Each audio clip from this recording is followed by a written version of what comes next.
Replacing what's known as the MAF or air mass meter sensor is a really straightforward job. There's only two tools you need: mole grips and a Phillips screwdriver.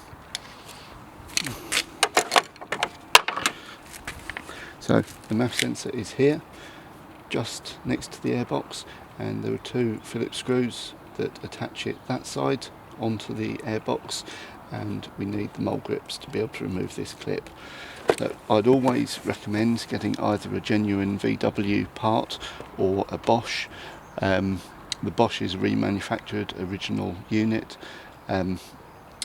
Other ones may not be as reliable.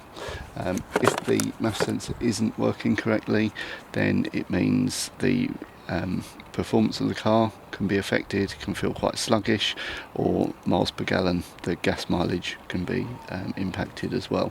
So I'm just going to change this now and show you how to do it. Push button at the top, if you push on that, then that will release. Once the plug's been removed, the next stage is to remove two Phillips screws, one on this side and one on the opposite side there. If you have a long handled Phillips screwdriver, you may need to remove the engine cover first. If you have a short one, then you can just get that in there and start to unscrew those, one on that side and then undo the other side. Clip on, just move it slightly to the side and release it, and we can then undo.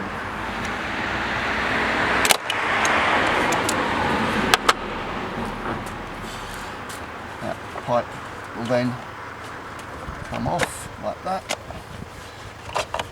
Once that side's removed, you'll be able to just wiggle out the MAF sensor from inside the airbox, and that's now clear.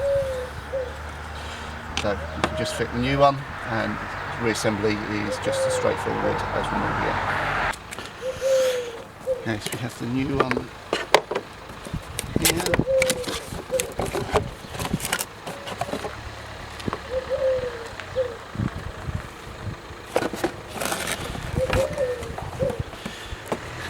Interestingly, this looks like the wrong part. It is significantly different, so we're going to have to return it.